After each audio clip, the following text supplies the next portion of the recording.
Mark Rogers TV back with you, running through every position unit across the country. We land in the Big Ten in the mighty Big Ten East with Scott Logan from On the Banks, the SB Nation platform for Rutgers football, to help us out on the quarterback situation that may be a bit of a battle come August, Scott. Yeah, it's looking to be that way under the new coaching staff. Looks like everybody's going to get a chance. So Chris Laviano obviously had his ups and downs last season.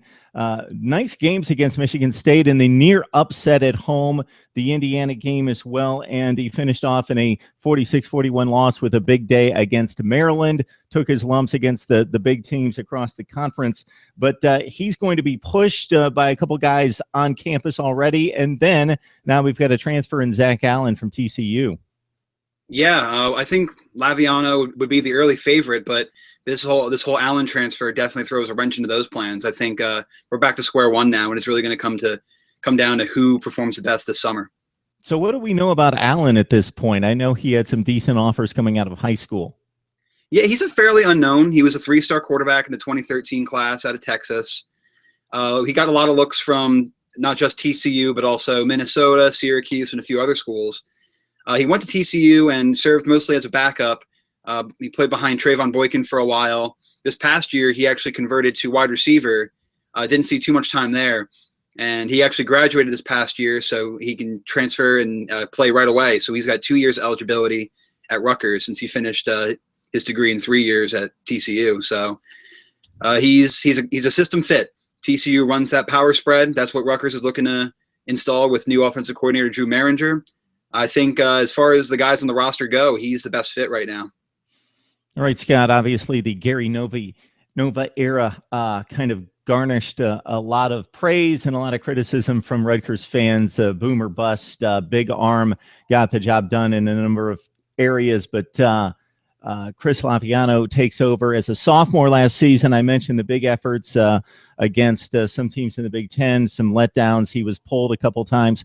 Your thoughts about Laviano's progress last season and what do you expect coming into August? Well, you said it best. He definitely took his lumps against those tough teams. A lot of times it was tough to watch. And, he'd be the first person to tell you he's got to improve. But just getting that play time, that helps. He was put in a tough position. And sometimes he thrived, but other times he didn't. So whatever happened last year, though, I think is ancient history. The whole coaching staff is gone. Chris Ash has been adamant that nobody's guaranteed a starting job no matter what. So he's going to have to go in and earn it. And, he's a tough guy. He's heard a lot of criticism from the fans, and he's taken his lumps. So, he's going to come in ready to fight. And the same thing with Hayden Rettig, who feels like I think he deserves a chance. That's why he came to Rutgers in the first place. So I think it's really going to come down to Rettig, Laviano, and Allen. It's going to be those three guys, and whoever impresses the staff before a September opener. So Rettig just has a slight track record at Rutgers there with 25 passes last season, a couple touchdowns in mop-up duty. So what do we know about his style? Well, he is, like Laviano, a pro-style quarterback. What gives him a slight disadvantage, many people think, is the fact that he's not much of a runner. He doesn't have experience scrambling, whereas Laviano does. He has a few runs, which could lend itself to this offense. So that's why a lot of people think Rettig might be a little bit behind. But when it comes to his arm, you're going to be hard-pressed to find somebody with much better arm than Hayden Rettig. He's got an absolute cannon. He's very accurate downfield. That's why a lot of fans were clamoring to get him in the games last year when Laviano was struggling, because he would come in and throw bombs, and people want to see more of that. So, again, he doesn't have great running ability, which doesn't lend itself too well to the power spread, but just based on pure QB skills alone, I think he's a definite threat. So, Scott, whether you put your odds on this one, like 70-30, 60-40, whatever you want to do there, or do you have a personal preference about who you think that they should go with this fall? I have no reason not to trust this coaching staff right now. They've done an amazing job just changing the culture on campus. It was a miserable year last year between the scandals off the field and the poor performances on it. And optimism is really high right now at Rutgers. And the recruiting has been great. Chris has brought in 2 4-star recruits already. So there's no reason not to trust this guy. And I think ultimately you got to trust his decision. Personally, I think Allen's the best fit. I think he comes in with knowledge of the spread offense from his time at TCU. Depends on the chemistry he can build with his teammates in just a few months before the opener, but the potential is really there. I'd also like to see Rettig get a chance too, because everybody says he's a good guy. He came to Rutgers with the hope that he would play under Kyle Flood. So I'd like to see him get a chance too. And ultimately, Laviano, he has the experience on this team. He has the trust of his teammates, and he has some skills that lend itself well to this offense. So ultimately, I just want to see the best guy for the job that can win Rutgers some games.